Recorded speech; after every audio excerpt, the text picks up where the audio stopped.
It's the 27th of July, 2008, Istanbul's district of Güngören, right at the heart of the hustle and bustle, smiling faces, children laughing, mothers rejoicing, all under the usual unpredictability of the Bosphorus's gleaming sun.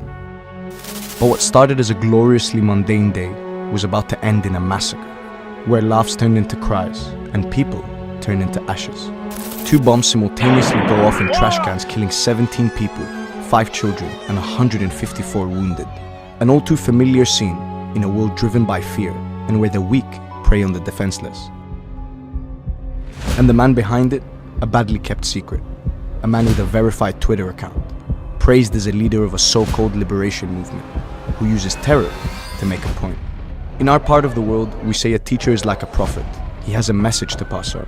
In this case though, the message was death, and the man conveying it is none other than Abdullah Öcalan's spiritual son, Ferhat Abdi Şahin, but you may know him as Mazlum Kobani. Playing God on earth, Kobani's life story is one filled with injustice, pain and suffering. And for what cause? We'll get to that later. Kobani cost the life of 313 Turkish security forces, honorable men and women whose sole duty and purpose was to protect and serve their people. He has also taken the life of 5 civilians during attacks to 29 police stations between 1991 and 1995. His preferred modus operandi, a method all too familiar to our fellow audience: suicide, recruiting the desperate and the sadistic to carry out self-sacrificial bombing to rain terror over those that will not bow down to terror. What happened in Güngören is a recurring phenomenon. On the 16th of July, 2005, in the city of Izmir, home to some of the world's greatest civilizations, the uncivilized came again. This time it was a minibus in what is known as the Women's Sea. 6 were killed.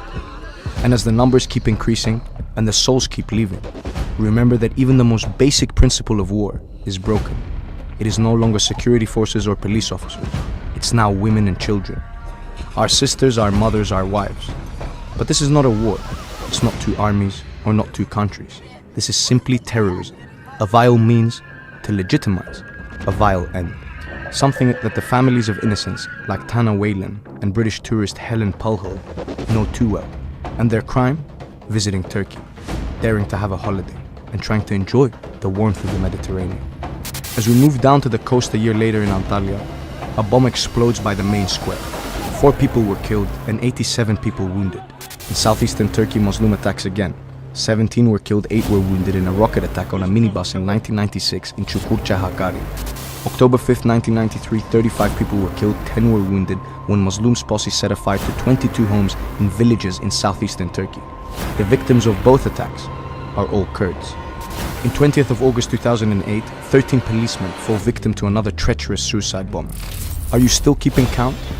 Because if you're not, this last incident will change statistics into a much harsher reality of our future generations unable to enjoy the very mere privilege of being safe and claiming their right to a better future. On the 20th of September 2011, primary school students cut their lesson short as a bomb explodes across the road and turns their world upside down. Education turned into death, and childhood turned into a PTSD-driven tragedy. 5 were killed and 34 wounded. These are not all the cases, not even close. These are not all the dead, and perhaps we would need much longer to go through it all. But facts are facts, and today, in 2019, the man who indiscriminately kills wives, mothers, fathers, men in uniform and children is now allowed to flourish again at the cost of our people, our nation, and humanity at large.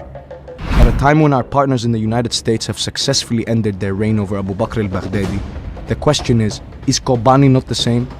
Is the concept of life and death not measured in the same way? Is this not terrorism? Is this not an existential threat? And most importantly, when does this end?